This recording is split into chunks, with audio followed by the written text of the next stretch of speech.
Hello guys, good morning. मेरो सानोमिन blog आइसकेको छ फेरि पनि है गाइस। आज चाहिँ हामी बागेश्वरी मन्दिर जाँदैछौँ नेपालगञ्ज।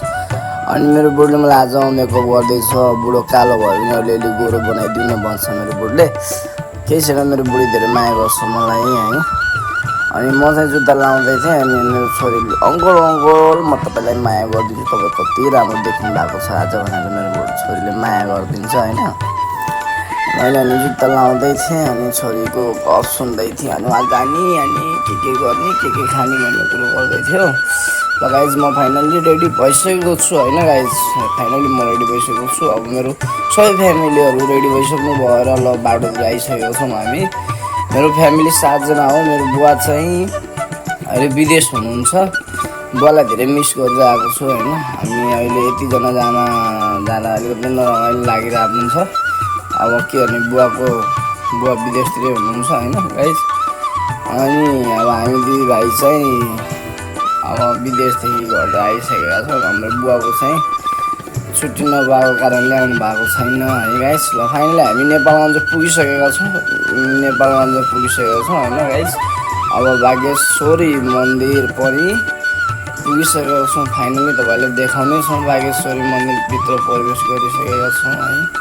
के पाउँछ होइन, कस्तो छ सबै देखाउँछु। तपाईँहरू हेर्नु होला। को आउनु भएको छैन, नआउने मान्छेलाई पनि होइन त्यहीँदेखि दर्शन गर्दा पनि हुन्छ है।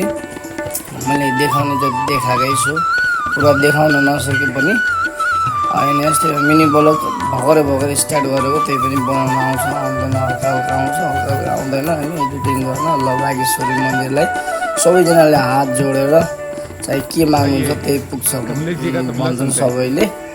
ल है गाइज, हामी चाहिँ अब पूजा गर्न तयारी गर्दैछौँ है। अब हामी पूजा गरिसकेपछि अनि हामी नेपालगञ्जको वाटर पार्कतिर जान तयारीमा छौँ। किनभने मम्मीले चाहिँ वाटर पार्कमा चाहिँ पानी जहाज छ, त्यहाँ पानी जहाजमा बसेर खेल्ने हो भन्नुभयो मम्मीले होइन। हामी त बुढाबुढी खेलिसकेका थियौँ। दाइ भाउजू अनि दाइको छोरो चाहिँ खेलेको थिएनन्। अनि हामी चाहिँ अब खेलेनौँ। मेरो मम्मी अनि मेरो दाइ, मेरो भाउजू अनि मेरो दाइको छोरो अनि खेल्दैछन्। अनि मैले चाहिँ भाइदेखि भिडियो बनाइरहेको छु गाइजहरू। के गर्नु, अब सधैँ खेल्न सकिँदैन त्यहाँ होइन। 300 रुपियाँ लिन्छ क्या, आधा घन्टा पनि खेल्न हुँदैन क्या त्यहाँ। 15 मिनट खेल्न आउँछ अनि चाहिँ 300 रुपियाँ झम्म जान्छ। त्यो 300को भयो भने हाम्रो बुढाबुढीले चिसो अनि मोमो खान्छ भने होइन। मेरो बुढी र छोरी हाँस्दैछन् है। छोरीले चाहिँ खेल्नै मानेन।